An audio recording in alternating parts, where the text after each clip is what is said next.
Welcome back again. This is Doc Ant speaking to you on the topic unleashing your full potential. And you know, as it is, the solution to a problem is always a person. And with that being said, today my guest again is Percy Fick, all the way from Dubai, UAE, where he has spoken to us before in terms of understanding how customer engagement and putting people first is an absolute must. Ladies and gentlemen, here he is. He is the Chief Founder and Visionary Officer of Evolve Consulting, and he has taken that company global, and he is a trailblazer for the automotive industry, but has now branched out into retail, into other facets, because he realizes that all people groups, all businesses, be it retail, be it wholesale, need to get to the level where they go next level by using their people skills. So, Percy, welcome. It's great to have you here. Thank you, Dr. Ant. I'm really privileged to have you interview me today. Thank you so much. Fantastic. Well, you know, last time we spoke just to briefly recap. See on your chest there the word evolve, and you just made us help us understand the three levels. Just give us those three levels of your evolve methodology. So evolve methodology is about to evolve. That's the first phase of how we approach our clients. That phase is specifically designed to help people connect with transformation and change. Then we have I am evolving, and evolving means that we start coaching the leadership and management to be able to connect with the people. And then the last phase of that is I have evolved, where we start putting standard processes in place with our clients that contributes from the ground up so that we can deliver great customer experiences for our clients and customers. Well, in providing these services, it sort of sounds to me like an equipping program and it sort of leads my mind to certification. Is there a form of certification of what you do when you actually spend time with clients, that you do certify them with accreditation? What do you do? So what we do is we've designed a new program, which is called Topaz KEY. And Topaz is a certification program where we take people through three phases that are linked back to the initial phases that I just spoke about. And I think the first phase, which if you allow me to explain that, is I'm about to evolve, which we link to a component as Topaz KEY, and KEY is an abbreviation for the concepts that are linked back to our three phases. So the first phase is I'm about to evolve, which is linked to kinetic behavior. So to explain that very quickly, kinetic behavior is helping people understand personality types, whether it's their individual personality type or the customer's personality type. And what we then do is we connect that back in terms of a people engagement and customer engagement portfolio to help people connect all the time by understanding how do I behave as an individual. The second phase. Yes, before we get to the second phase, I'm desperate to know here. Is this just theory that they're getting, or is there a place where there's some form of putting into practice that people will get their skills, put their skills to practice in terms of the kinetic behavior that you're speaking of? Okay, and that is a good question. What we do is we generally have assessments which we take people through. That assessments come with an outcome to give us a bit of how that person behaves and what that person's personality type is, and how they connect and function within a team. And then we have coaching and soundboarding sessions, which are linked back to a workbook where we have online coaching sessions or face-to-face coaching sessions, depending on the client's needs, where we physically speak to each individual about their experience in the workplace and how their personality fits into that. So it's online assessment, it's online training, it's workbook, homework, and interactions and feedback back to their line management in terms of the progress of that individual in terms of how they're developing themselves.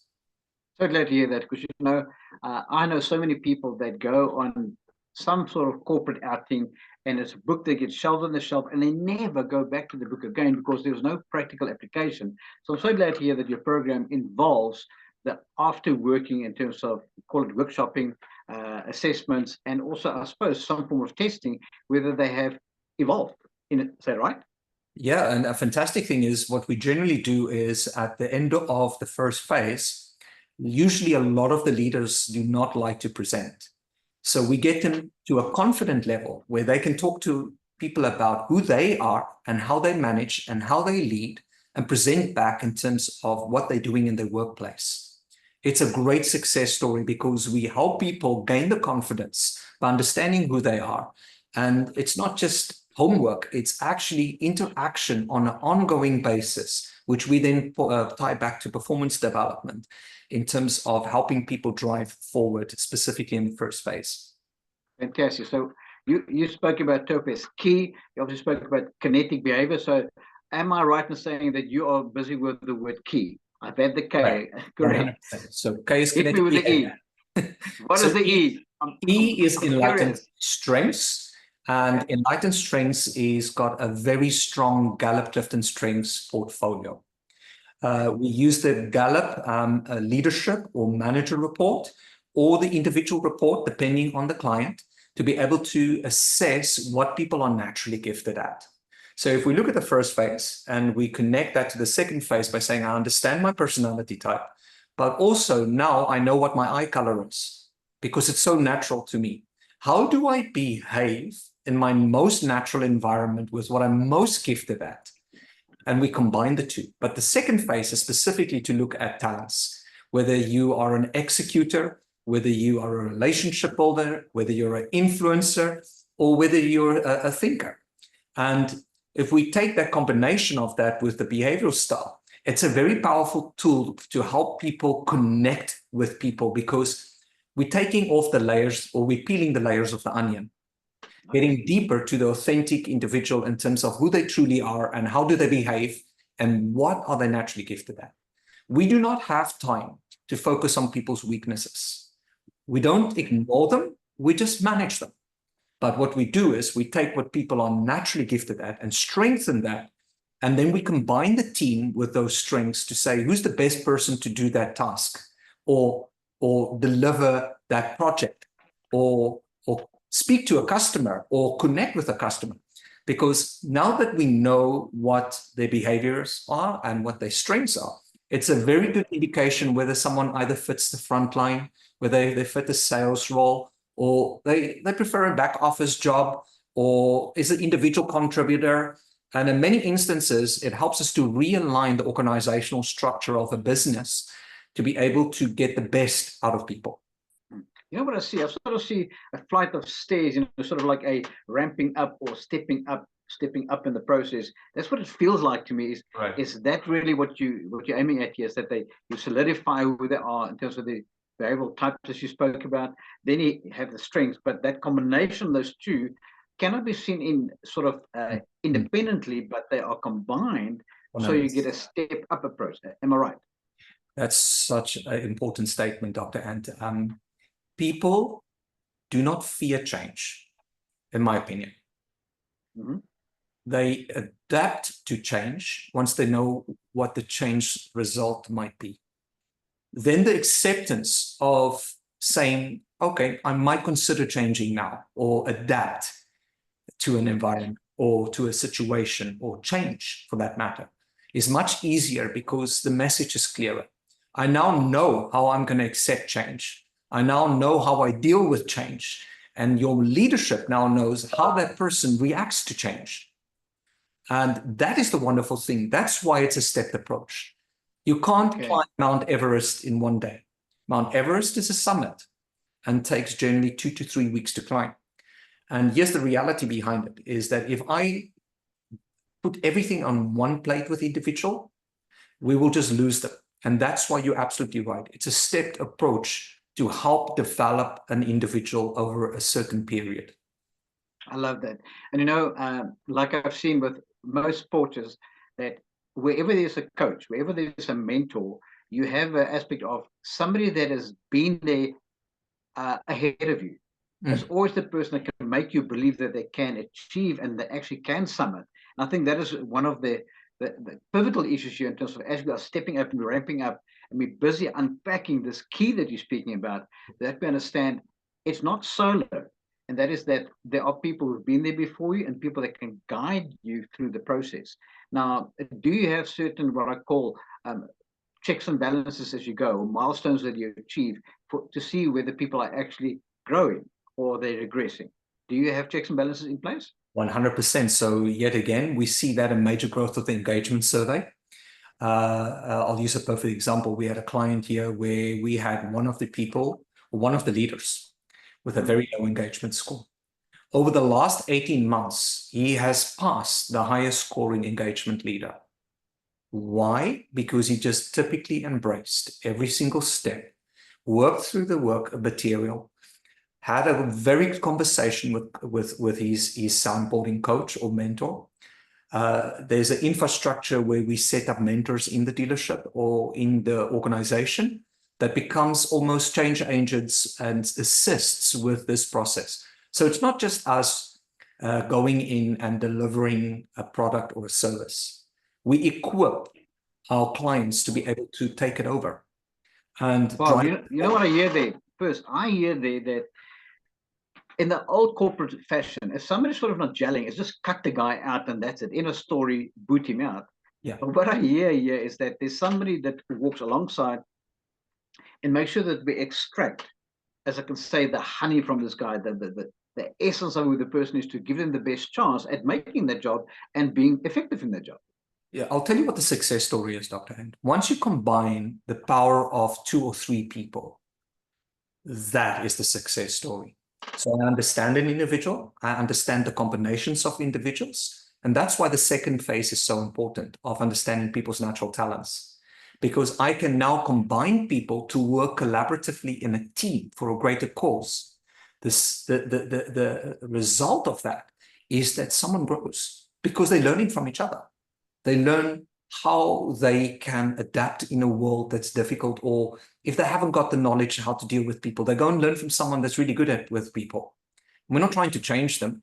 It's just this kinetic impact in the first phase that is the catalyst of getting to connect people and really let them collaborate and build high-performance teams. So the most of these success stories come in the combination of 2 or 3 people working actively together in the same vision, same mission, and driving the same result. So what I'm hearing you saying, the same way as now we're stepping up from in this key, kinetic behavior, into enlightening strengths, which is a step up. I'm seeing self going into team. So it sort of looks like there's always a stage of development. Okay, hit us with that third one. What was the why of this key? So the why is Yardstick Values. So we've had multiple conversations about this, Dr. And there's you always use a beautiful example of what is a desired value and what is a true value, or what are my belief system? What do I believe?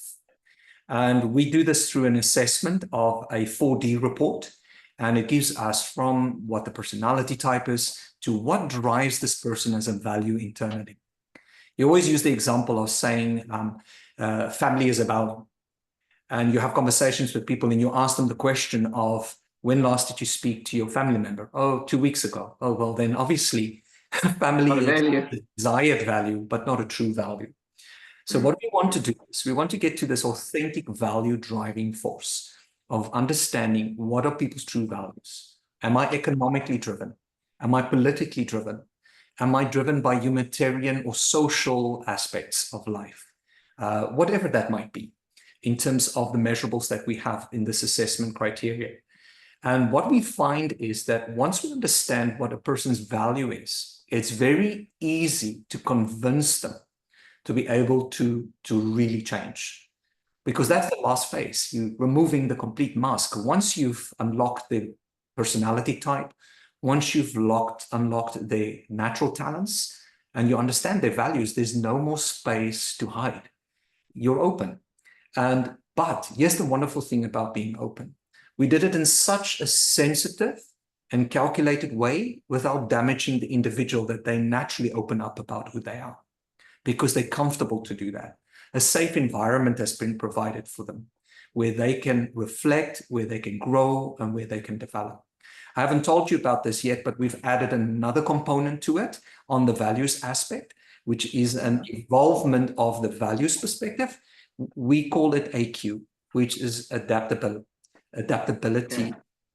how adaptable that individual is. So we've now incorporated this adaptability assessment to see how much grit does someone have, how much drive, How do they adapt to the environment that they're in? Now, you can contemplate that it can be done first or last, but once someone is open in the last phase, it's very easy then to determine their grit and their drive in terms of where they want to go. Fantastic. Now, this value, if you think about companies, when we walk into companies, most of them, we see the vision up on the board. Yeah. We see the mission of the vision is what do you see, and the mission is what we're going to do to get there. And then you see a set of values, maybe 5 or 6 words that describe what they stand for. Now, I can just see the absolute power here of understanding those values of the company and the values of the individual, and how that can really become embedded to enhance the effectiveness of the company. I think I just see so much potential here. So, Dr. Ant, I can tell you, 99% of the chances or our interactions, whether it's consultant-based or coaching, and once we introduce Topaz KEY, what we find is that the company readjusts their values, not deplete them. They start listening to people, and there's so much misalignment sometimes, because when we recruit people, we don't measure their values. We measure that they want to come to a company. We measure that they want to work in a role. You said something just now in terms of the difference between a belief and a desire. Possibly we're finding that most companies desire, for instance, to have the value of integrity. That's a desire. But you find that the way that they deal does not allow them to do it, because there's so much dealing and undercutting of whatever that they feel, are we being integrous? Well, it's a desire that maybe their value is more in terms of high selling skills, or whatever it is. Now, just think the desire and the belief sort of plays a vital role there. Agree? Very, very good comment. That is absolutely true. And I think that really helps us assess what the true values of the people are versus the true values of the business. And often you'll find that there is a mismatch. And it's a matter of talking to people to be able to recalibrate that in a very structured way without disrupting the company or the business or the operations. But what I like to hear is what you're now saying is, as the values get compared and as the values get compared and paired, okay, that adaptability, both staff member and company, in terms of how do we adapt to what is required to move everybody. It's like this clicking over, because remember, we're busy with the steps. I saw the kinetic behavior as a step 1. I saw the enlightening strengths as step 2, and then we sort of have the yardsticks values. So like 1, 2, 3, but I also saw self into team into organization is what we're talking about. And these two are running parallel to each other. It's very clear. 100% spot on. That's the intent. It has to start with the individual, that then leads up into how do we work together as a teams, and how do we cascade that up into the organization. That is awesome. Absolutely now the speaking about Topaz KEY, surely there's not just boom, one product. You spoke about 3 different levels. You spoke about the silver and a gold and a platinum. Help us understand what's the difference in approach between those 3 levels and why there are different levels. Because remember, you made this connects to the accreditation program or the certification. I suppose certification that goes into accreditation, it sort of steps up again. Help me understand silver into gold into platinum. How have you structured that? So what we wanted to do is we wanted to make sure that we can have a portfolio of Topaz KEY for smaller organizations and for individuals. So the silver program is generally designed for individuals that want to go through self-development and want to explore that. That generally goes with 4 or 5 sessions, as well as small, medium to enterprise businesses, with startup businesses, where someone is trying to structure a team and they're trying to wrap up into that business model to be able to understand who do they recruit, who do they work, how do they build their teams, how do they build the culture of that organization. Then our gold program is designed for medium enterprises in between, where we have between 4 and 6 coaching sessions. That includes 2 or 3 level additional assessments to help us understand the culture business, including engagement surveys. And then the platinum is a 18-month development program, where we constantly work with large organizations to individuals, to teams, and on the organizational leadership level. And we cascade that down, and those are the 3 different levels. The intensity of the platinum program is just the time and the amount of, or the number of people that we have, and the level of people that we have.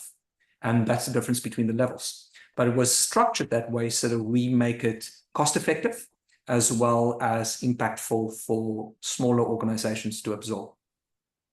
Thank you for those 3 levels. And in my understanding, you spoke about that you are 3/4 through with a large group of people in the automotive business that sort of goes across various businesses, where you're in the middle of platinum, where you've done the kinetic behavior, where you've done the strengths, and you're about to now embark on the 3rd step. Yes. What has happened to those companies in terms of their staff, the accepting the culture, the skill development? Just give us a picture of what has happened with that industry in particular and the program. So one of the organizations that we spoke about, I mentioned before, is currently in the 2nd phase, and in September will be in the 3rd phase of it. But that means there's always a ramp up to the 3rd phase or the next phase. That's how it's designed. We have seen some of the highest engagement scores at a people level. We see very clear verbatim coming back from the staff or the employees. This is what I need to be able to do my job. And they're not afraid. So they have a far more open culture where they connect with their leaders. Their leaders walk the business. They have daily conversations. And they've seen on an excess of about 25% increase in profit. And but you know me, my first value is not profitability, but what I want to say is that profitability is an essential outcome of people engagement and customer engagement. And it's necessary for businesses to survive. May I tweak what you just said? You actually have put profitability into people. Correct. And therefore, it now turns into the bottom line. But I've seen that profitability in this, people being better skilled, better applicable to their jobs, better culturally aligned, and also team cohesive, but also because of the self-leadership. Because remember, it started with the self-level, then into the team, and then into the organization. So look, I have seen and I've heard people grow, and people connect with me and keep on saying thank you for the program that you guys have basically exposed them to, that has helped them get into a new area of development where they have not been before. Because you see, the old form of leadership was that leaders develop followers. But you have got it right, where leaders develop leaders. And that's a big difference. And that's because of the level of engagement and where you've been going. I'm super impressed. So maybe you can just give us conclusive ideas in terms of for leadership development in anybody, any organization, whether it be at the lower level, personal, the next level, the SMEs, the small, medium enterprise and entrepreneurs, or the next one, the medium, as well as into large corporates. What would you say are important considerations for them to consider Topaz KEY? I think the biggest factor is understanding the culture of the business and the readiness of the business for transformation. Then obviously that translates into any organization that is considering transformation, not to jump into digital or process information transformation, but start working on the people first, people transformation. And I think a lot of companies that are going through transformation, Topaz KEY is a great catalyst to help them eventually achieve the digital and process transformation goals that they have by transforming their people. And I think the third component for me is that very simple. Evolve is not just a consulting company. We are an HR consulting company, whereby we look at the right role, the right fit, filtering the right people into roles, diversifying that. And I think it's a consideration that if you are thinking of restructuring your organization, it's really important that Topaz KEY becomes kind of a litmus check for you in terms of where you want to go with your people and your organization. And I think that encapsulates it, Dr. And, you know, that's where the people first philosophy comes from. And we'll have to make it. The reality is Topaz KEY is going to help you make some hard decisions. It's not all glory. It helps organizations make the right decisions for the organization and for the people. Well, I'm so excited to be speaking to you today, Percy Fick, the Visionary Officer of Evolve Consulting, that definitely is making a difference in what we call the people first realm. And next time, I heard a whisper that you have attacked what we call unveiling the corporate mask, and that you've got a whole series run in terms of unveiling the mask. Therefore, I can't wait. Maybe just give us a little insight, a one sentence, just so we know what it's about, so that when next we speak, we can maybe tell them more about how to become authentic by removing the mask. I'm listening. Dr. Ant, you just took the icing on the cake and then you put the cherry on top, and that's really what unlocking the corporate masks and the secrets of the masks are. And it's mainly about the facades that we apply that is a symptom of how we grew up and how we develop, and we translate that into adulthood. And what that does, it helps us thrive and survive in a corporate environment because of how we grew up. So naturally, people apply certain masks to be able to cope and prove points or be successful or be accepted or whatever that form is. So what we've done is we're currently writing a book and we're developing a program on helping people recognize these masks, but not just remove them, but apply and remove them when necessary. Because the aspect of a mask is not all negative. There's certain positive outcomes of applying a mask. I'll use a perfect example. If the company is financially struggling, you need a leader that can keep people going. So he has to apply a mask. And that might be the mask of achievement. We can do it, guys. We can do it. And remove it and apply it when necessary. And what we're trying to do is hope to provide a toolbox and tools to help leaders understand which mask is, how to apply it and how to remove it. And that's the gist of it. Oh, ladies and gentlemen, there you have it. I mean, I'm like dripping here in terms of, there's a term called Zygarnic. That's what you've just done to me. I want to know more about this. And I hope that when we speak to you next time, that you'll just open up that curtain and teach us more about what you're doing with your program on the mask. But Percy, I want to thank you so much for adding value today in terms of us understanding Topaz Key better and sort of saying, can you afford not to do Topaz Key? Well, the choice is yours. But Percy, from my side, this is Doc Ant signing off. I'll see you guys next time on Unleashing Your Full Potential.